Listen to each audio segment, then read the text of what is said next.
Bonjour à tous, c'est reparti pour un nouveau confinement, vous l'avez tous remarqué. C'est donc également reparti pour le topo des padrés. Alors, cette fois-ci, nous allons traiter ensemble, si vous le voulez bien, du thème de l'espérance. Est-ce que l'on a raison d'espérer? Est-ce qu'on a raison d'espérer?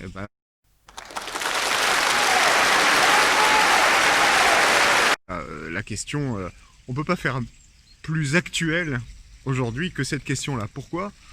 Parce que tout dans le monde, dans la société, dans l'actualité, nous donne raison plutôt pour baisser les bras, pour nous dire que de toute manière, tout est fichu, qu'il n'y a plus rien à attendre, ni de l'avenir, ni de rien. Cette question-là, en fait, elle date d'il y a très longtemps.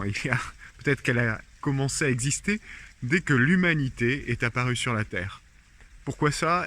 Parce que tout dans notre monde, autour de nous, nous empêche d'espérer, c'est-à-dire de nous projeter vers l'avenir. Là, nous sommes le 11 novembre, jour de la Saint-Martin, c'est vrai, mais c'est le plein milieu, le plein cœur de l'automne. Et les jours diminuent de plus en plus, et surtout, la nature commence à mourir. Vous vous souvenez tous du jardin, du presbytère, du 49, ce beau jardin dont on était fiers, où il y avait des tomates, des aubergines, des poireaux, des salades, des potirons, des petits marrons, tout ça. La vigne qui a produit des kilos et des kilos de raisins, je vais vous la montrer. En ce moment, elle est derrière moi et elle ressemble plus à rien, quoi. C'est ça. En bas, je vous montre les tomates. Alors, les tomates qui étaient très belles et qui aujourd'hui sont en train de dépérir, et ça va pas aller en s'arrangeant jusqu'à ce qu'il n'en reste plus rien et que elles reviennent à la terre. Derrière moi, il y a le noisetier, vous voyez qu'il commence à bien jaunir aussi, ce noisetier. Et puis, on pourrait faire le tour de toutes les fleurs, de toutes les plantes du presbytère, et ce serait comme ça. Alors maintenant, mettez-vous à la place des hommes préhistoriques qui voyaient la nature poursuivre son cycle exactement de la même manière dont nous la voyons aujourd'hui. Ils voyaient le printemps avec tous ses germes, avec toutes ses feuilles qui poussent, et puis l'été avec les fruits, et l'automne où tout semblait à nouveau retomber dans l'ombre de la mort. Ils n'avaient aucune connaissance scientifique, ces hommes de l'ancien temps, ces hommes des cavernes. Ils ne savaient pas que la Terre tournait autour du Soleil et que cela a provoqué presque éternellement le retour du printemps, de l'été, de l'automne et de l'hiver.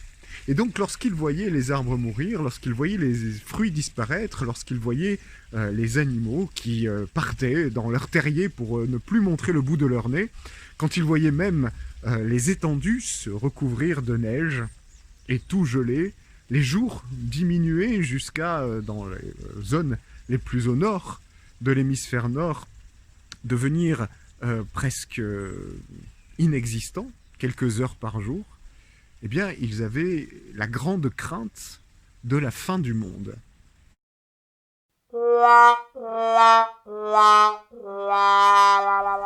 Leur question évidente, c'était de se dire, est-ce que le printemps va revenir? Après la nuit, est-ce qu'il y aura le jour? Est-ce qu'il y aura le soleil? Aujourd'hui, nous avons des scientifiques qui nous expliquent qu'il ne faut pas avoir peur et que visiblement, après le coucher du soleil de ce soir, il se relèvera pour une nouvelle journée et que tout va recommencer. Et puis, lorsque nous voyons les journées descendre, diminuer de plus en plus, nous sommes quasiment sûrs, dès aujourd'hui, qu'elles vont rallonger dès le 21 décembre pour nous redonner un printemps, pour nous redonner un été, pour nous redonner des fruits et pour nous redonner de quoi exister. Oui, mais voilà. Au fond, au plus profond de nous-mêmes, nous portons l'héritage de ces inquiétudes. Et ces inquiétudes-là, elles ponctuent l'histoire de l'humanité bien souvent par des choses qui la font vaciller, des choses qui la font douter en elle-même. Il y a plusieurs histoires, plusieurs événements qui ont laissé des traces encore aujourd'hui et dont nous nous souvenons collectivement plus ou moins bien. La chute de l'Empire romain. La chute de l'Empire romain, cet empire, tout le monde le croyait éternel, il régnait sur l'ensemble du monde connu. Les légions romaines étaient les armées les plus puissantes qu'on ait jamais connues, et personne ne pouvait douter qu'un jour, cet ordre établi, et cet ordre multicentenaire qui était là, pouvait chuter. Et puis, il y a eu les invasions barbares, et puis tout est tombé dans le chaos. Tout est tombé dans le chaos. L'Europe a connu un recul de ses connaissances techniques, scientifiques, un recul de ses ressources naturelles qui a été sans précédent. Et croyez-moi, nos ancêtres d'il y a 1500 ans ont bien cru que l'heure était arrivée de la disparition de l'humanité. On pourrait prendre bien d'autres exemples. Retenons peut-être simplement la Grande Peste d'Occident, qui a éliminé entre le tiers et la moitié des habitants de l'Europe. Imaginez-vous que en une saison, puisqu'on parle de maladie actuellement, eh bien, la plupart de vos voisins, de vos amis, des gens de votre famille meurent les uns après les autres sans qu'il y ait la moindre certitude de ce qu'ils ont, et surtout sans comprendre comment les soigner, comment les guérir. Demain, ça peut être nous, et ce faisant, on se dit qu'on ne survivra pas, et que donc c'est la fin de l'humanité, et qu'il n'y a plus à espérer. La Seconde Guerre mondiale, bien plus proche de nous, a aussi posé ce genre de questions lorsque les nazis ont tenté d'exterminer totalement le peuple juif. Imaginez-les devant cette force mécanique, cette force qui broie complètement l'humanité, se voir transportés dans ces camps de la mort pour disparaître à tout jamais, eux aussi, dans ces trains, dans ces endroits abominables, ont certainement désespéré. Nous entendons actuellement, dans les nouvelles très anxiogènes, rendues anxiogènes aussi par les médias pour faire de l'audience, nous avons beaucoup de raisons de désespérer. D'abord, il y a, comme je le disais tout à l'heure, ce vieux mouvement de l'automne et de l'hiver qui approche et qui nous font douter qu'un jour, le soleil reviendra. C'est ce que les médecins appellent aussi la dépression épisodique. Enfin non, c'est pas du tout ce terme-là. Ils appellent ça la dépression saisonnière. Voilà, dépression saisonnière qui nous fait broyer du noir et voir la vie du mauvais côté, on va dire. Il y a également les attentats dont vous avez tous entendu parler et qui parce qu'ils sont traités en boucle par les chaînes d'information, nous font penser que nous vivons dans un monde à feu et à sang, et certains d'entre vous en tout cas, expriment cette peur désormais d'aller prier avec les autres, de se retrouver ensemble dans une église sans risquer de se prendre un coup de couteau ou sans risquer la bombe qui explose. Et puis vous avez entendu les guerres qui frappent le monde entier et qui semblent être de plus en plus prégnantes, de plus en plus présentes et qui nous donnent cette angoisse.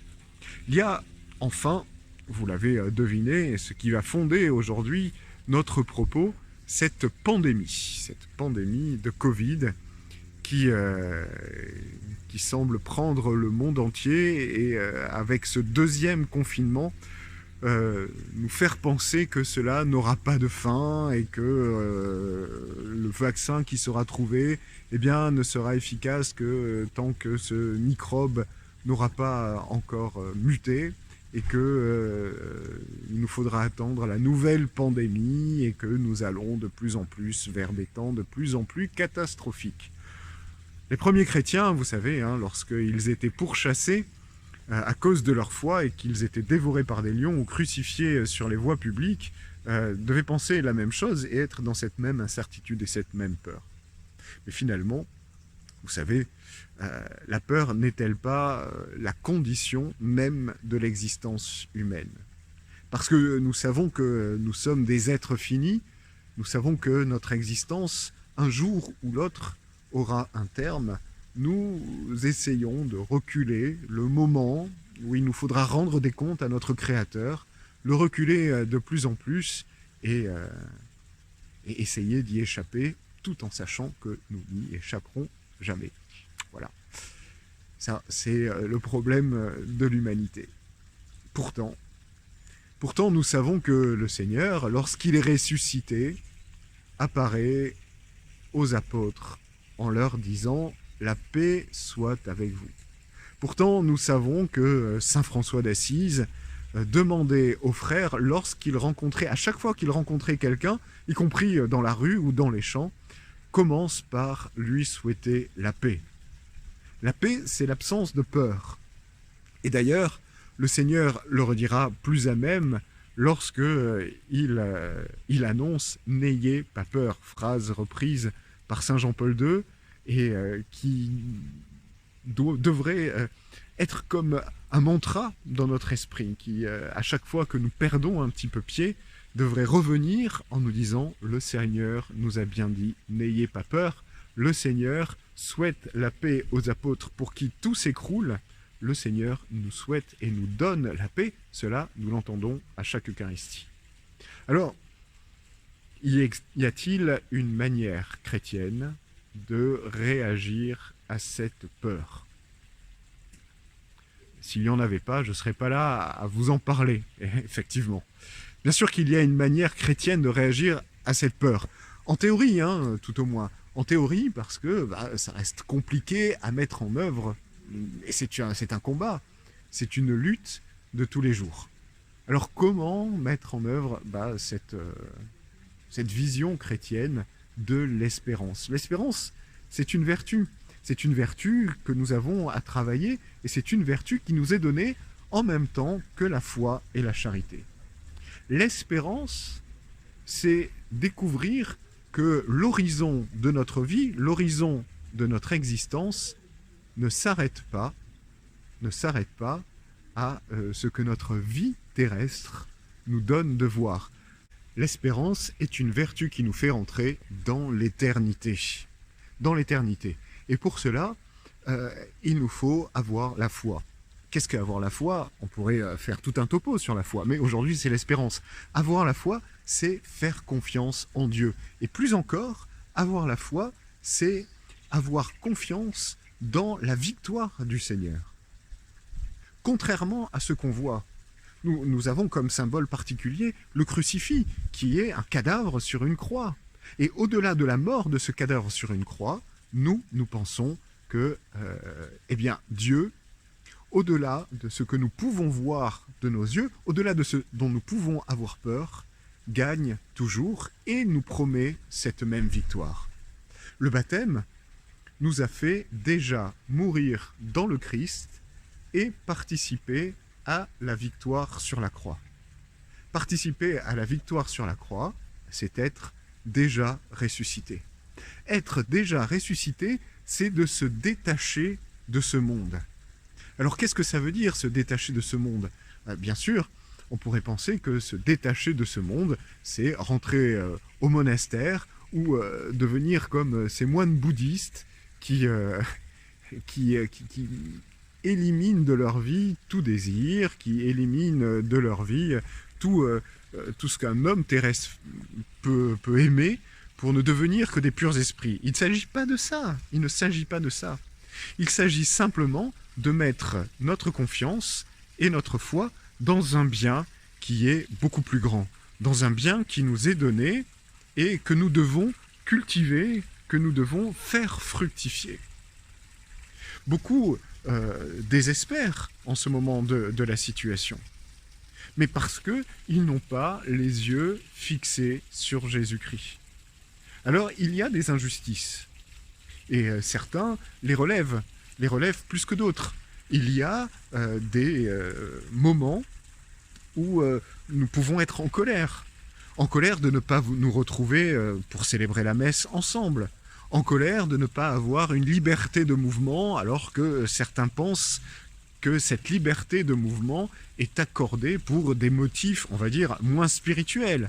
Nous découvrons comme si c'était une nouveauté, que l'économie est au cœur de la vie des hommes et prime bien plus que les événements familiaux, que les événements interhumains, que l'amitié, que la culture et, a fortiori, que la spiritualité ou la religion.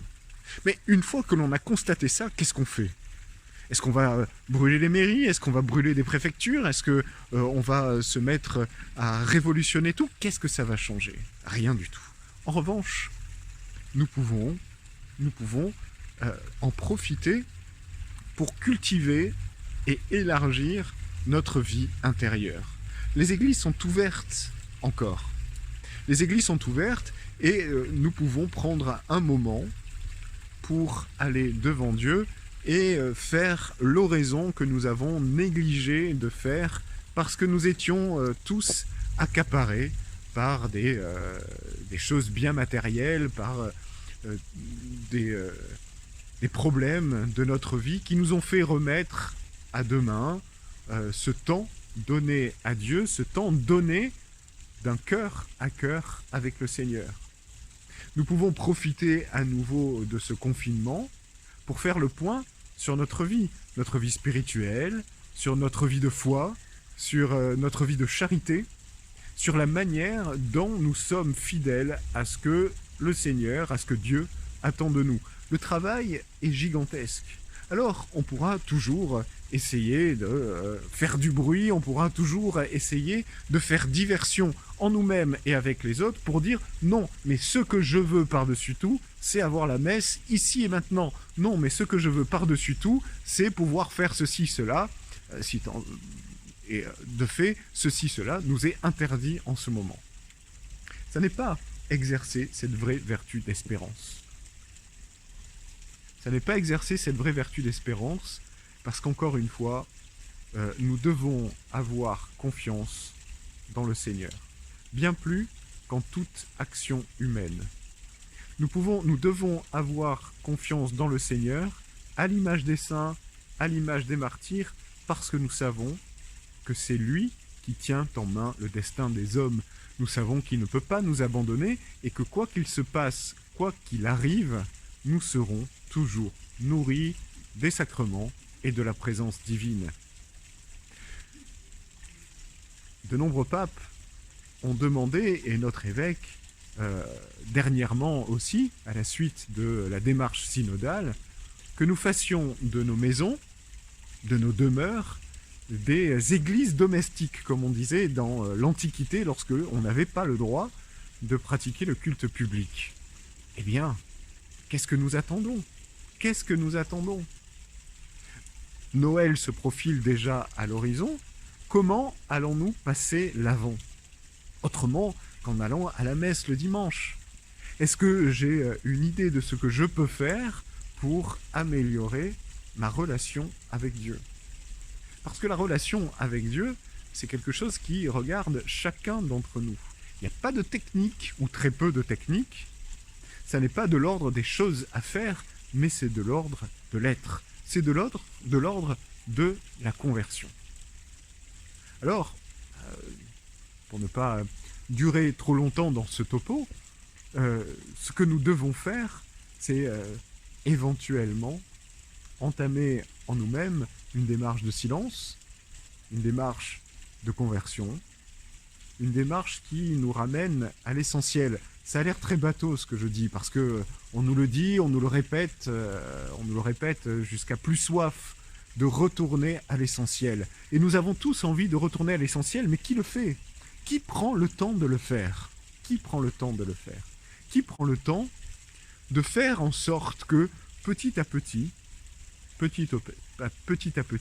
nous soyons, comme le demande l'apôtre Paul, en train de prier sans cesse. Qui le fait ? Alors, arrêtons d'être un peu des saintes Marthe, même si elle était une sainte femme. Arrêtons, en écoutant le Seigneur, de nous agiter sans cesse. Essayons de nous mettre aux pieds du Seigneur. Essayons de lui demander à lui-même de nous libérer de nos peurs. Soyons persuadés que cette épidémie, aura une fin. Que les désagréments qui suivent cette épidémie, je parle de désagréments spirituels, parce que les désagréments économiques, je n'y ai aucune prise dessus, ils auront une fin. Soyons persuadés, persuadons-nous que le Seigneur ne nous abandonne pas, ne nous abandonnera pas, et qu'il ne s'agit pas en cela simplement de nos propres actions et de nos propres forces, mais que nous devons le laisser faire. Le laisser faire dans la société, le laisser faire dans le monde, et le laisser faire pour qu'il change enfin nos cœurs de pierre en cœurs de chair. Et cela, il ne pourra jamais le faire sans notre collaboration. Pour collaborer avec lui, et je reviens sur ce que nous disions au début de ce topo, il nous faut espérer. Espérer dans le monde à venir, auquel il ne tient qu'à nous de participer. Nous avons été sauvés par la seule grâce du Christ. Est-ce que nous allons faire fructifier ce salut qui nous a été donné? Comment est-ce que nous allons le faire fructifier? En quoi? Il est temps d'avoir de l'imagination. Il est temps de se creuser la tête pour changer de vie et nous mettre enfin à vivre notre vie de chrétien, à nous convertir avec tout l'enthousiasme de notre cœur pour être dans le monde véritablement notre Christ. Est-ce que nous saurons relever ce défi? Croyez-moi, celui-là se passe de messages WhatsApp, de groupes Facebook et de gens qui n'arrêtent pas de se plaindre. Le Christ a besoin de ceux qui ont envie de vivre l'espérance dès ici-bas. Le Christ a besoin d'ouvriers dans sa moisson qui ne sont pas ronchons, qui ne se plaignent pas en permanence des outils qui leur sont proposés, mais qui font avec ce qu'ils ont pour être le sel de la terre et la lumière du monde. C'est un devoir de chrétien de porter l'espérance là où elle n'est pas. C'est un devoir de chrétien d'arracher la peur, y compris ces peurs primitives dont nous avons parlé tout à l'heure, du cœur de chacun pour leur montrer que la vie est une vie qui est donnée, qui n'est jamais en danger, puisque elle est donnée pour l'éternité. Alors que le monde compte sur nous, que le monde compte sur vous pour participer déjà à l'établissement. L'espérance est une vertu qui nous fait rentrer dans l'éternité. Dans l'éternité. Et pour cela, il nous faut avoir la foi. Qu'est-ce qu'avoir la foi? On pourrait faire tout un topo sur la foi, mais aujourd'hui c'est l'espérance. Avoir la foi, c'est faire confiance en Dieu. Et plus encore, avoir la foi, c'est avoir confiance dans la victoire du Seigneur. Contrairement à ce qu'on voit, nous avons comme symbole particulier le crucifix, qui est un cadavre sur une croix. Et au-delà de la mort de ce cadavre sur une croix, nous pensons que Dieu, au-delà de ce que nous pouvons voir de nos yeux, au-delà de ce dont nous pouvons avoir peur, gagne toujours et nous promet cette même victoire. Le baptême nous a fait déjà mourir dans le Christ et participer à la victoire sur la croix. Participer à la victoire sur la croix, c'est être déjà ressuscité. Être déjà ressuscité, c'est de se détacher de ce monde. Alors qu'est-ce que ça veut dire, se détacher de ce monde? Bien sûr, on pourrait penser que se détacher de ce monde, c'est rentrer au monastère ou devenir comme ces moines bouddhistes qui éliminent de leur vie tout désir, qui éliminent de leur vie tout ce qu'un homme terrestre peut aimer pour ne devenir que des purs esprits. Il ne s'agit pas de ça. Il ne s'agit pas de ça. Il s'agit simplement de mettre notre confiance et notre foi dans un bien qui est beaucoup plus grand, dans un bien qui nous est donné et que nous devons cultiver, que nous devons faire fructifier. Beaucoup désespèrent en ce moment de la situation, mais parce qu'ils n'ont pas les yeux fixés sur Jésus-Christ. Alors il y a des injustices, et certains les relèvent plus que d'autres. Il y a des moments où nous pouvons être en colère. En colère de ne pas nous retrouver pour célébrer la messe ensemble. En colère de ne pas avoir une liberté de mouvement alors que certains pensent que cette liberté de mouvement est accordée pour des motifs, on va dire, moins spirituels. Nous découvrons, comme si c'était une nouveauté, que l'économie est au cœur de la vie des hommes et prime bien plus que les événements familiaux, que les événements interhumains, que l'amitié, que la culture et, a fortiori, que la spiritualité ou la religion. Mais une fois que l'on a constaté ça, qu'est-ce qu'on fait ? Est-ce qu'on va brûler les mairies? Est-ce qu'on va brûler des préfectures? Est-ce qu'on va se mettre à révolutionner tout? Qu'est-ce que ça va changer? Rien du tout. En revanche, nous pouvons en profiter pour cultiver et élargir notre vie intérieure.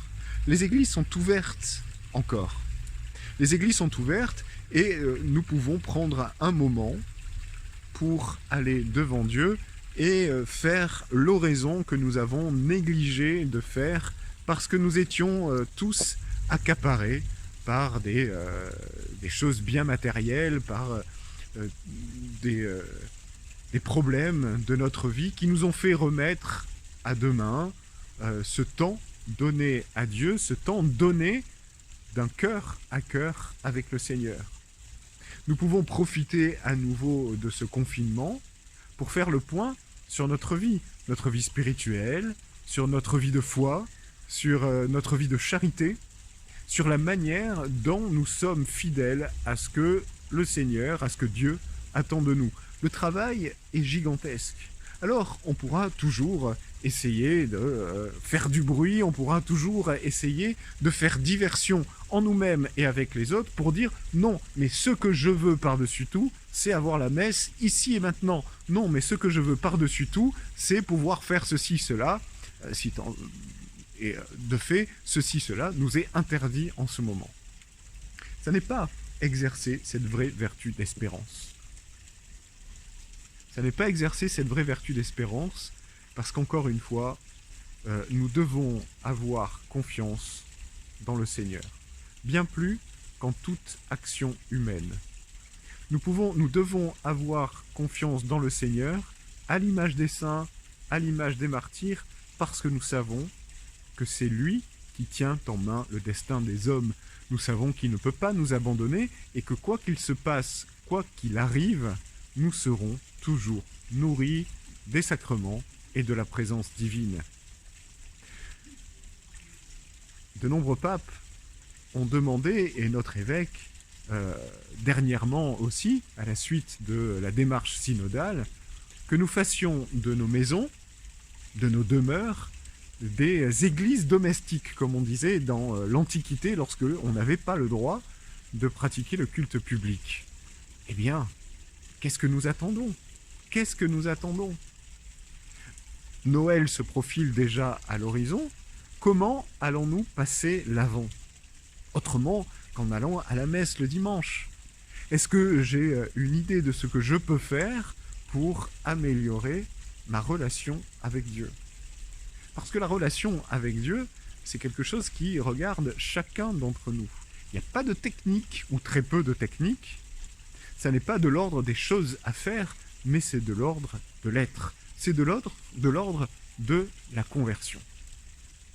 Alors, pour ne pas durer trop longtemps dans ce topo, ce que nous devons faire, c'est éventuellement entamer en nous-mêmes une démarche de silence, une démarche de conversion, une démarche qui nous ramène à l'essentiel. Ça a l'air très bateau ce que je dis, parce que on nous le dit, on nous le répète jusqu'à plus soif de retourner à l'essentiel. Et nous avons tous envie de retourner à l'essentiel, mais qui le fait? Qui prend le temps de le faire? Qui prend le temps de le faire? Qui prend le temps de faire en sorte que, petit à petit, nous soyons, comme le demande l'apôtre Paul, en train de prier sans cesse? Qui le fait? Alors, arrêtons d'être un peu des saintes Marthe, même si elle était une sainte femme. arrêtons en écoutant le Seigneur de nous agiter sans cesse. Essayons de nous mettre aux pieds du Seigneur. Essayons de lui demander lui-même, à lui-même, de nous libérer de nos peurs. Soyons persuadés que cette épidémie aura une fin. Que les désagréments qui suivent cette épidémie, je parle de désagréments spirituels, parce que les désagréments économiques, je n'y ai aucune prise dessus, ils auront une fin. Soyons persuadés, persuadons-nous que le Seigneur ne nous abandonne pas, ne nous abandonnera pas, et qu'il ne s'agit pas en cela simplement de nos propres actions et de nos propres forces, mais que nous devons le laisser faire. Le laisser faire dans la société, le laisser faire dans le monde, et le laisser faire pour qu'il change enfin nos cœurs de pierre en cœurs de chair. Et cela, il ne pourra jamais le faire sans notre collaboration. Pour collaborer avec lui, et je reviens sur ce que nous disions au début de ce topo, il nous faut espérer. Espérer dans le monde à venir, auquel il ne tient qu'à nous de participer. Nous avons été sauvés par la seule grâce du Christ. Est-ce que nous allons faire fructifier ce salut qui nous a été donné? Comment est-ce que nous allons le faire fructifier? En quoi? Il est temps d'avoir de l'imagination. Il est temps de se creuser la tête pour changer de vie et nous mettre enfin à vivre notre vie de chrétien, à nous convertir avec tout l'enthousiasme de notre cœur pour être dans le monde véritablement notre Christ.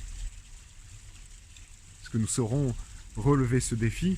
Croyez-moi, celui-là se passe de messages WhatsApp, de groupes Facebook et de gens qui n'arrêtent pas de se plaindre. Le Christ a besoin de ceux qui ont envie de vivre l'espérance dès ici-bas. Le Christ a besoin d'ouvriers dans sa moisson qui ne sont pas ronchons, qui ne se plaignent pas en permanence des outils qui leur sont proposés, mais qui font avec ce qu'ils ont pour être le sel de la terre et la lumière du monde. C'est un devoir de chrétien de porter l'espérance là où elle n'est pas. C'est un devoir de chrétien d'arracher la peur, y compris ces peurs primitives dont nous avons parlé tout à l'heure, du cœur de chacun pour leur montrer que la vie est une vie qui est donnée, qui n'est jamais en danger, puisque elle est donnée pour l'éternité.